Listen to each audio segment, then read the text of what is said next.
Ede me akwa newspapers mu nyina FM stations nyina yede me na minim sesa me the whole Ghana president o menti bi kura da obi abusa no ho say na sesa ekwa penam se ade we esi highly spiritual unima ho money amatu no ha ya wo money say ebe gina ade bi a waye atwam so ebekwa akotwe aba ba ne nyina so osi ade nyina mu yamfa aseda menyame me de obi ase mo fa afon frem munim mo ho mpese mebubudin wa ha na obi akogina ba bia fa ahotan because it could be said your timing obetimi abaye wo wadofo timi mu bodin munim mo ho ami hira mo pa say mahwe ase ameye mo de na mahwe ase me hawo beye mo hawo na susukuru a mususu de maame no awrade susu fa mamo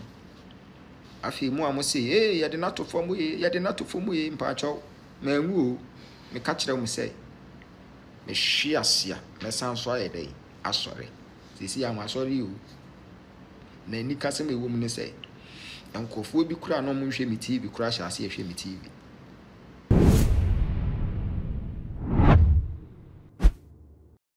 Abusiamo akwaba edibatu maji itu meso se eneni de dikao ni odi share subscribe wa page na fini adoma no so sano upload bi atom wa nsa ebetimi aka na abusia beye na wotwe ni enu de ene Ghana ha obi atrendi a won trending chain wojaba atrendi yi pa ni nyina ene sisimude ba akopa wokọ ekotewe ye na kofo haw ene ensem bebre ede bre no ensem ba ye yehu ni obeka ede fa ho ni ababa wa no so ekae ni nyina enkamfu an ojaba ababonten ede Thanksgiving service bi ahyehe so ya wo kire se oda Ghana fo nyina ase mo ambo na senduem mo amuka bi ma no ebi mpofre no bompae ma no wo se woda mo ase na mom ne ene se ogina ho no onhwe yi ena wanhwe ase ojaba kire se ono esan apam a eda wono ni nyankopontem enyanka wa hwe mo krom ha bohos ahodo a watu saa sama no woye papa ni nyina wo hu se obi ababonten aba beka ho asem na ene bone ba ko paketu abi mampole ko ba ya ene Ghana fo nim camera mu kasa o ma twe camera si o manim ahoro ni yie akata no wawiasa ma na wo kama ene nso jaba se woda mu nyina ase oyi mpaye ede mamo abusua sei ena ojaba de nsem no etu jafai abusua meda obi ase ene me fan se 3 weeks ni edie enya asam keto akura eye nyame abasa ene hu me mobo because de na anka enkofu bi hwehwe ne se yentu ya no ngu ne so na onka na no adurum batansa ne nyankopon ede obi besi wase leader no na wa prepare na koma prepare ni nipadua nti wo na wo dwene se bia nka meka ma no adurawu sana na wo hwehwe no bata amane sa adintira because mehwe nyanka ai nyankopon de mesi ate asefo asase so me yankofo bi ani da so anu nti ena de wo hwehwe no amane sa ai anu nti me de aseda kese de ma wona omudi nyansa ebaaye omudi baba be kasa kire me nyame wo nhyira mo pa ai na afi nso wona no mo hwehwe se anka yen crucify me yenkume ai yenkume abra na meye adoye me hwe nyanka me tutu bohos ma village bi abra menye president man te krada so mo kugina o ma so dem kan ho asem emu we ne de yenkume adan ya asem sei na aba ai ebisa ho se omo so aye omo de ehye sumase na omo kura magi ntum mu yeku obi ana ha tie no kire wo se meye oman Ghana omani da so kese na wonim de ntia me ba betena ho a na me kasa nkofo bi se ena me show remorseful tie abra David oye bone no oku nyame anim oni nyame ne kasa aye David anku gina bontena nkasa makum nipa o masafa ne yire o makum nipa mafa ne yire nti nipa na mekum na busuafo mfa nche me wose ewurade na mfa nche no because wa ye nyame anim bone ti David ko nyame anim ene wo pa nyame kyɛw no sorry new ne covenant Nyankopɔn sɛ wakum nipa afọ obeyire enso wo fam makoma ho woni mapam a meni nyame wo ti mi da wo bia ase titiru wona ofrɛ me hye me nkunan ebi kura bompa ye nyina ma me enso na ya de a asi atwam but Nyankopɔn de kyerɛ ma de sɛ de be ya meni beda ho because me ye honam ni mogya na adom bia baba beto me so ti wona na omususu sɛ me kura de menwu because me nye na busuani pacho enye nyamsom papa no mu nyina nhwehwɛ animu mo amu se me mfa mo ho papa because mo nneoma bi a mo ayeye wusum ase no mo ma abonten mama magimtum kyerɛsɛm ne sɛ duonu ne ho wo ka na mfom so no ɔno Awurade de bɛkyɛ no so do kata ne mfom so no ɔnyɛ promprom anuti na me man kata me mfom so nti me yɛ promprom amu wo hunu na wonim sɛ de no mo dwene ma Joseph sɛ Joseph de ya tutu fom ye de na hye ho ya ye ne sei ɔse mo dwene bɔne but Awurade ma ne yɛ papa na minim sɛ wona wo dɔ me no still no mo da ho dɔ me na matamfo nso pa ma me nkɔsoro mra fom ɔmo no me da enti mo kra aseda wi kra na nkɔma mo a mo mpɛ ma asɛm Yesu ka o si nipa nyina do wadue timbe da madɔfo ase wona no bompa ye mam yasofo a ɔmo nya ahoye a ɔmo bompa ye taa mechi ma me ahoden a menya ye na ye wo mpa ebona because anka we kosi mu sai ye chi ye pese ye bu nipa na ten o Ghana ha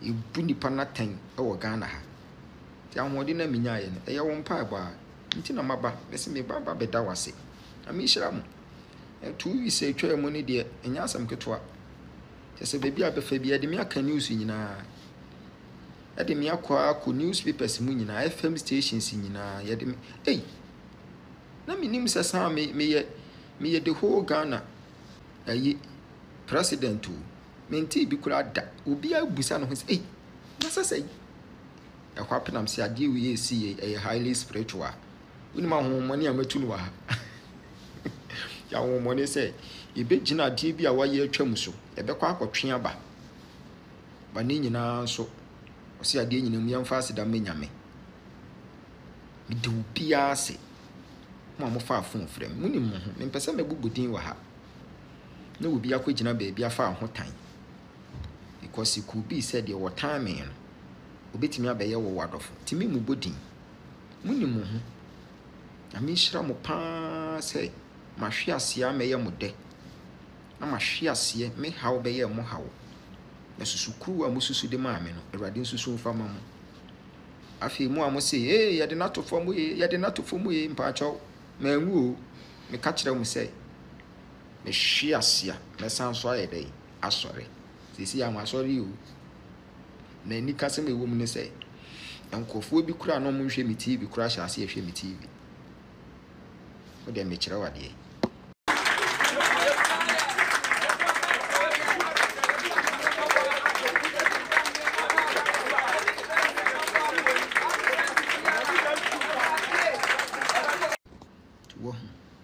me baba betena ha ahomachi mu me da ho wa ha mahwe nipa bibiri nti imagine se die nipa hwehwe ene nyame hwehwe a kamenyi ni se nka me kura me baba betena ha se nyi nipa adwene ni nyame adwen me se de ofruti apprehwe nsu asa na me kra apprehwe Kristo ade bia ni ho betitimi ni Kristo dom ade bia so ni ho betimi yayi me afiri asofodie timi da mo ase pa asofo nso aye mo semu gina ho no mo hwe yi na mo ahwe ase yi mpa ye de mamo nso ya wahwe ase na wasore no uhia na asuro no pa cause experience amikuta no enye no bi na okuta Nti wo unya mfa meme die ni mu da no. Mpanyifo ka se mi se unyini wie ya ensra kwatia. Mo amudi atemu wu, mo se twen mesre ne abase wu. Me hu hiama Kristo. Na me hu hiama wo man Ghana.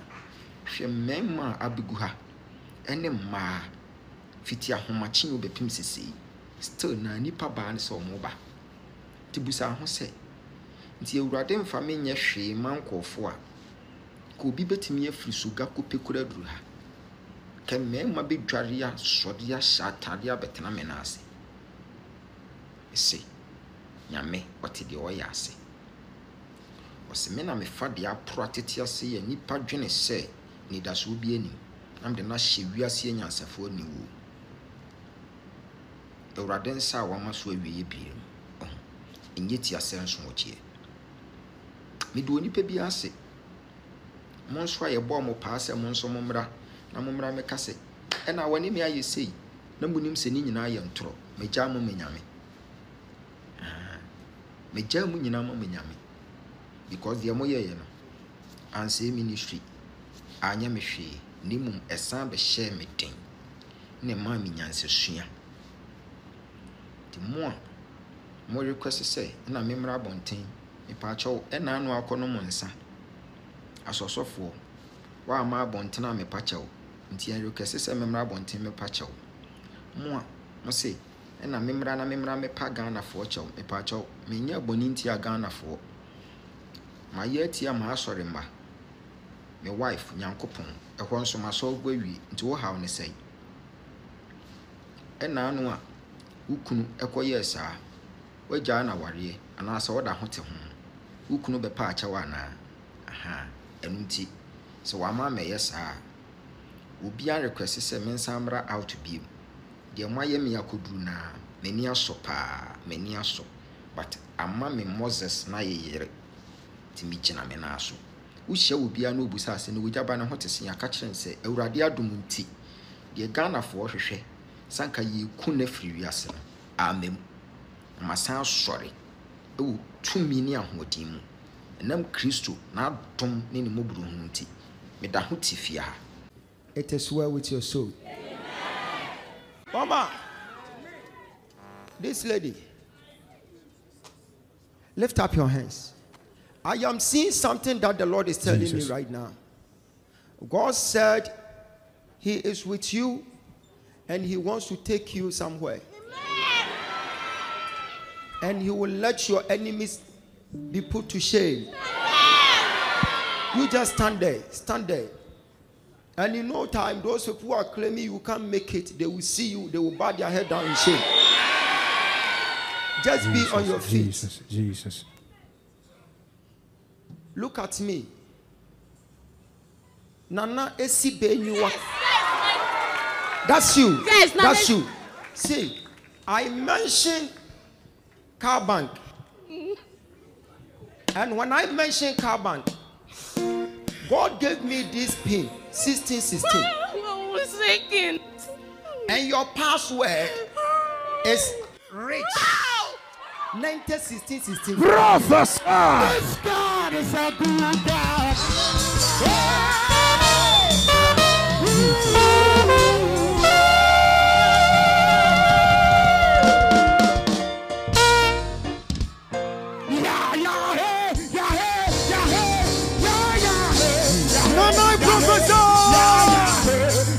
Make a joyful noise. Everybody say.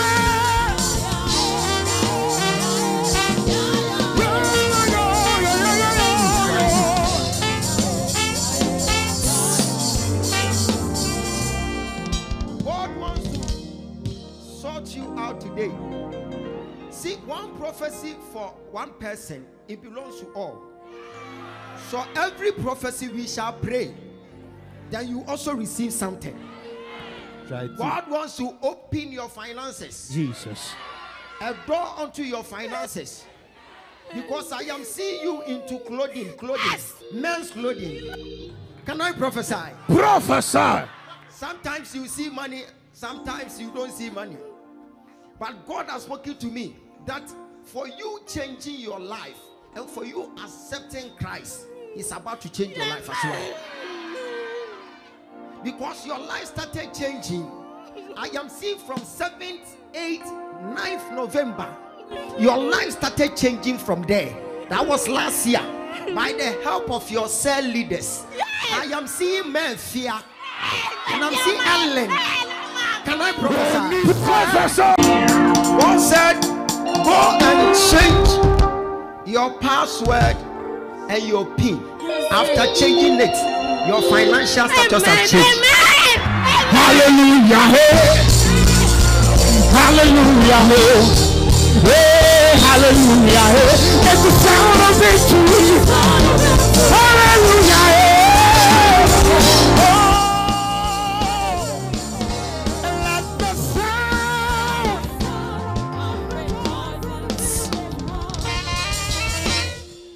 So by the help of your cell leaders, that is Ellen and Efia. Okay. So Efia is the senior cell leader. Prophesy. It's coming down. It's coming down. It's coming down. I want to let you know that whatever you do, God is watching. Yes, sir. God is watching. Can I prophesy? So whatever you be doing in the church, God is watching you. Yeah. So God has spoken to me that I should tell you what to do. Yes, sir. Gather yourself, that you pick your cell leaders. That is Efia and Ellen. Yes, sir. Both of them. Then you add your team leader, Mr. Boateng. Tell your neighbor, God is watching you. God is watching you. So, Mama, have you met me today? No. You haven't met me today? No. Okay. I just want to let you know what to do. You went to a place, I'm seeing Dion Recreational Center. You went there to have fun. Yes. God said, pick your cell leaders, go and have fun there. Go and let them enjoy. Yes. After the enjoyment, come back to the church. Then you come and pray. You are breaking through financially. Receive yours, receive yours, receive yours. I said receive yours. I receive it. Hey.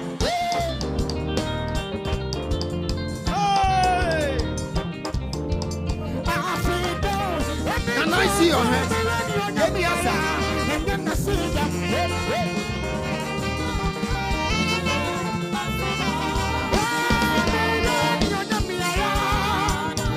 Ebusianti nsɛm prophet Ojaba editu monten so anas wodi tu dwa no na mede aba beso mo no na Ghanafo kyerɛ sɛ ne Yusuf pani Ojaba ka ne de efa bi no ewu mefa bi nso enim fi sɛ wo yɛ sɔfo a ne yɛ hwɛ kwan wo ho sɛ wo bɛyɛ papa wo bɛhwɛ nkunafo wo bɛhwɛ nyanka eno mpo na enya no so mpa no sɛ wo yɛ sɔfo na sɛ wo bɛyɛ sa nema we nyina eno no dero be na emo wo wasɛde na waye no ebi so kyerɛ sɛ Ghana ha na na sɛ wiase sɛ nipa kakra ma no na yɛ news ne wo sɛ kraman ka nipa de a enye news nti sɔfo pani Ojaba sɛ wonu hu ama yehu sɛ wonu hu kɔ na menko ebɔ ne bi wei ene nsɛm a Ghanafo editu dwa no de ababeso mu a mesrɛ sɛ won so bɛdia comment ɛwɔ video ya se ɛde na to wi ne sa wemi subscribe button ne so ɛyɛ too much gh ɛyɛ kai na fa bell ne ka ho sa no upload bi aba on the first person na usabetimi aka all the social media handles okwa a ɛhɔ so ɛyɛ too much gh ɛyɛ kai sɛ hon so be like and wa share ama wonu ye bensu enye bi ahwɛ that good and I'm just so macro